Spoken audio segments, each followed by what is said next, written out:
the game that ended in regulation time in 90 minutes, Bayern versus Arsenal, which was the other quarter-final of this Champions League evening. Let's take you through the action. There was an opportunity here for Bayern to go ahead, hit the bar though. Yeah, that man, Goretzka, I've talked about him so many times before, making that run. It's a wonderful header, just comes off the bar there, and then Guerrero with a follow-up. Just a lovely little coast, you see there. It potentially could have went to Harry Kane, who would have been offside. And then the finish takes a little swipe off Saliba there. Warning signs. Jamie? Kimmich? Yeah, and I mean, listen, they do really well. This cross here is absolutely fantastic. Guerrero and Kimmich. We just highlight him here now. And Kimmich is a player who actually wants to play in midfield, but he's been playing right back under Thomas Tuchel. He finds himself in an attacking position. Normally, you might find yourself in an attacking role from central midfield, but it's a bullet header. It just switches off at the back post, Martin. Are we looking a little bit more closer in the next part? Get into it. And then Musial. I mean, for me, this guy's sensational. I think he's going to be a superstar. Look what he's doing at Champions League level quarter-finals. I mean, his ability to run past people, and it's a skill we don't see so often in the game now. A lot of the game now you see people play one touch, two touch, move the ball on quickly, but seeing somebody able to dribble at the highest level, it almost feels like a little bit of a throwback. And look at him, he goes again. He didn't end up getting a goal or an assist at the end of all this, but there was so much to admire from his game. And he was a real thorn in the side of Arsenal. You see him going past Declan Rice. The first clip showed him going past Jorginho, and that's what you very rarely see. Players in central areas dribbling past their opposition. Be interesting to hear from him, wouldn't it? Peter Schmeichel managed to speak to Jamal Musial after the game. Let's listen in. So, Jamal, congratulations, semi-final in the Champions League. Thank you. How good is that? It's a great feeling. We as a club haven't been in a semi-final in a while, so it's a good feeling. We still have a long way to go, but we've made the right steps. Arsenal's a very good opponent, seen in the Premier League, and how well they've played throughout the season. That they're tough to beat, and to get the win now and go advance to the next round is good for all of us. And you think about the Bundesliga season that you've had, how important is it for Bayern to make this step into the semi-finals? Very important. Like everyone has seen, we haven't had the greatest season, especially in the Bundesliga. So we're trying to do everything in our powers to go as far as possible in the Champions League. What did you think of the young man's performance? It was outstanding. His capacity and ability to just bail you out of any problem. If you can't just pass the ball out from the back, he just takes it and beat one or two men. And that has nothing to do with your tactic. That's just him beating people and beating the line, so you can go up and play. He has that capacity. You know, we're not going to compare him to Eden Hazard, you know, the capacity to and our ability to, you know, to see. And I mean, his ability and me seeing what he was doing when I was a coach with Belgium, at times you just give the ball to Eden. Or if you give it to Musiala, he will bail you out in the way that he plays, especially when we all know at that moment that game was nobody wanted the ball. It was kind of weird. He wanted that ball at his age. He was turning, not being shy, asking for the ball, keeping people away with his body, the way he was controlling it and going forward with it. So, you know, that's second to none when you're in trouble in a game and everyone is kind of hiding, not wanting that ball. What a scenario for Bayern manager Thomas Tuchel, by the way, departing at the end of the season, but into the Champions League semi-final. Peter Schmeichel also spoke to him after the game. It feels uncomfortable, doesn't it, that managerial situation? Yes, and we could have had a situation last night the same, where two managers, Xavi of Barcelona, Thomas Tuchel of Bayern Munich, know they're leaving the club at the end of the season, being announced a few months ago, and one of them could, you know, certainly Thomas Tuchel now, could go on and win it again, because he has won it before. He's been in another final as well with PSG. And yeah, it's a really interesting situation, because there's no doubt he's a top manager and he will be in another top job at some stage next season. But it just hasn't worked out for him at all at Bayern Munich in terms of, you know, the Bundesliga and going in there late last season. But what a way to go out. Yeah, it would be. Peter Schmeichel also managed to speak to the opposing manager, to Mikel Arteta. Let's listen in for Arsenal.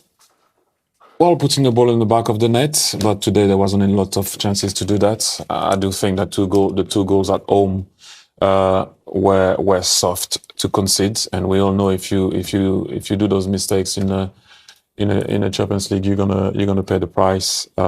Today wasn't good enough, I would say, but I don't think it was much into the game. You could see that the two teams, and I mentioned it so many times, didn't want to lose the game.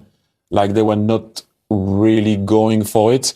It was a moment of, I would say, of bad defending for me, not only from Martinelli, because it did work at the beginning on one. I will put Tomiyasu also in that, not covering his centre back and closing that line, but that's a different ball game. I just think that at one point, I said it before, you asked me so many times as an Arsenal fan, do I think that Arsenal could win the Champions League? Yes, because that's hope and wishing. Do I think after that we could, if I take my Arsenal hat away from my head? I said it so many times, when we play 3 games a week, we struggle. And so maybe it can be a good thing now that we're out for us in the Premier League. But like I said, are we equipped to play every 3 days? So what you're saying, you need more players? Is that what you're saying? No, that's not what I'm saying. I'm just saying that throughout the last 2 years, we always went on a good run, when we didn't have midweek games. I think the 2 games tonight shows exactly what we all say here every year about the Champions League is not just about ability, it's about a mentality as well, and a belief that you can do it. I don't believe that Bayern Munich are a better team than Arsenal. And I don't believe Real Madrid are better than Manchester City. But we are talking about a team who have never won the Champions League in Arsenal. And we're talking about Manchester City, who've won it once. Real Madrid have won it 14 times. Bayern Munich are on, I don't know exactly, 6 or 7. They just feel like they're supposed to win European Cups. You know, I don't think Arsenal actually went into this tie believing they could get through. I always believed Bayern Munich would beat Arsenal, just for the fact of the mentality, the size of the club, and the history of playing in the Champions League.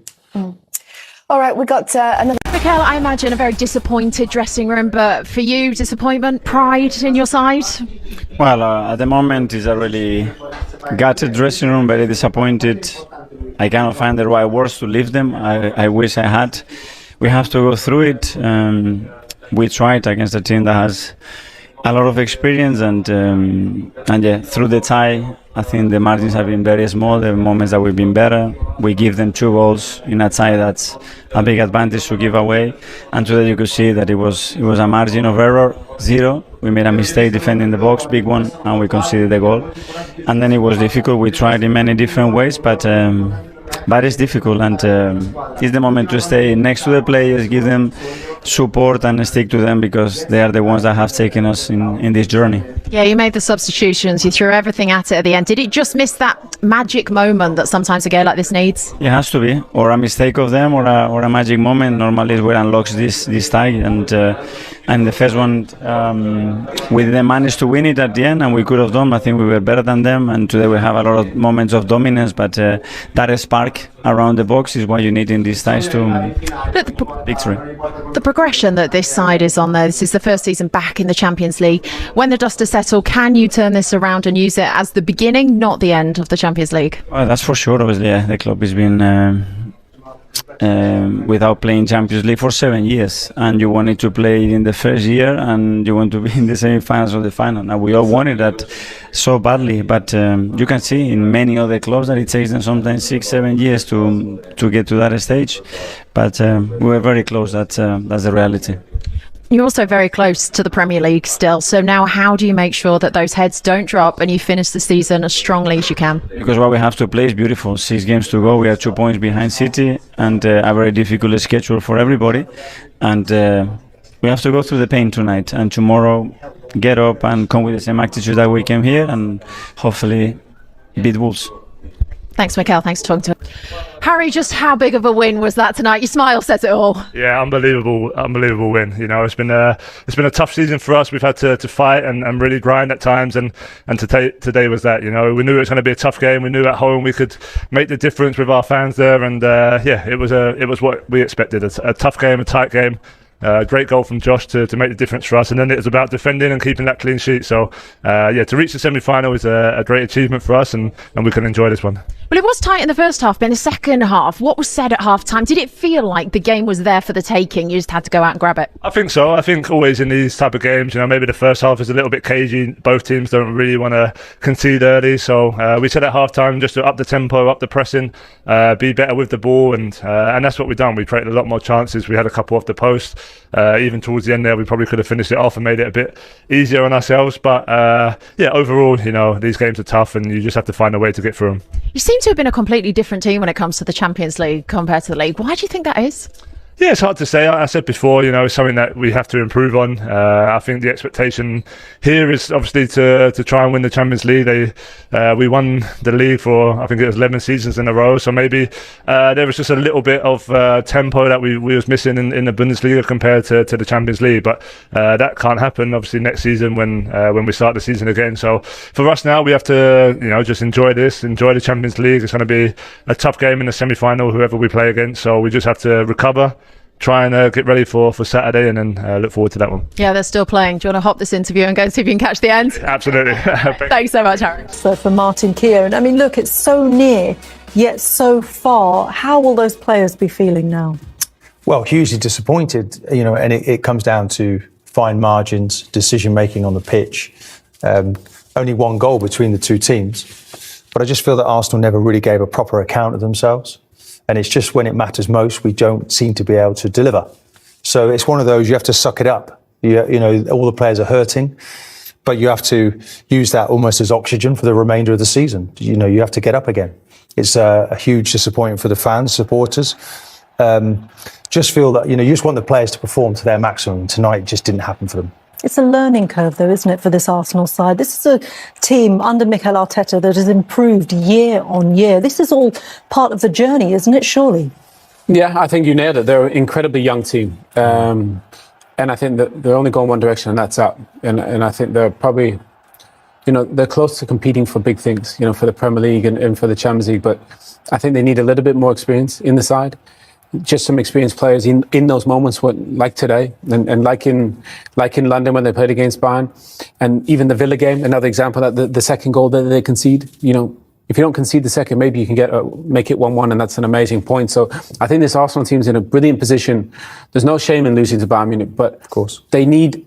It feels like even at the end of the game, it feels like they need maybe a different option. A centre forward that you can, a bigger centre forward, you can put the ball in the box and maybe even nick a goal. It doesn't have to be pretty, but I do think that they've done brilliant, Arsenal. But today we didn't see the best of Arsenal, and I think that would probably be the only disappointing thing, because they're so close, Arsenal.